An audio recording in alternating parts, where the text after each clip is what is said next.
ನಮಸ್ಕಾರ. ಫಾಸ್ಟಿಂಗ್ ಮಾಡುವವರು ನಮ್ಮಲ್ಲಿ ಅನೇಕರಿದ್ದಾರೆ.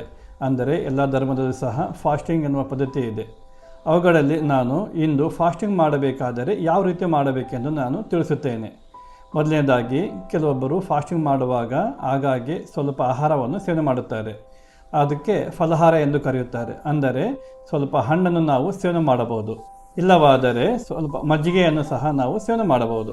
ಅದರಿಂದ ಆ ಫಾಸ್ಟಿಂಗ್ನಲ್ಲಿ ಆದಂತಹ ದೇಹದಲ್ಲಿ ಬದಲಾವಣೆ ನಾವು ಈ ಆಹಾರ ಮುಖಾಂತರ ಹೆಚ್ಚಿನ ಲಾಭವನ್ನು ನಾವು ಪಡೆಯಬಹುದು. ಕೆಲವೊಬ್ಬರು ಬೆಳಗ್ಗಿಂದ ಹಿಡಿದು ಸಾಯಂಕಾಲವರೆಗೂ ಉಪವಾಸ ಮಾಡಿ ನಂತರ ಆಹಾರ ಸೇವನೆ ಮಾಡುತ್ತಾರೆ. ಆಗ ಸೇವನೆ ಮಾಡುವಾಗ ನಾವು ಡೀಪ್ ಫ್ರೈ ಐಟಮ್ಸ್ ಅಂದರೆ ಬಜ್ಜಿ, ಪಕೋಡ, ಕಬಾಬ್ ಮತ್ತು ಸ್ವೀಟ್ಸ್ ಇಂತಹ ಆಹಾರವನ್ನು ಸೇವನೆ ಮಾಡಿದರೆ ನಾವು ಮಾಡಿರುವ ಈ ಫಾಸ್ಟಿಂಗಿಗೆ ಲಾಭ ನಮ್ಮ ದೇಹದಲ್ಲಿ ಏನು ನಾವು ಪಡೆಯಲು ಆಗೋದಿಲ್ಲ.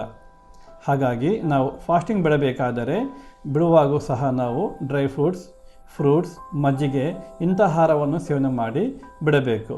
ನಂತರ ಆಹಾರವನ್ನು ನಾವು ಸೇವನೆ ಮಾಡುವಾಗ ಪ್ರೋಟೀನ್ ಮತ್ತು ಫೈಬರ್ ಹೆಚ್ಚಾಗಿರಬೇಕು. ಅಂದರೆ ಗ್ರೀನ್ ವೆಜಿಟೇಬಲ್ಸ್ ಹೆಚ್ಚಾಗಿ ಸೇವನೆ ಮಾಡಿ ನಾವು ಆಹಾರವನ್ನು ಸೇವನೆ ಮಾಡಬೇಕು.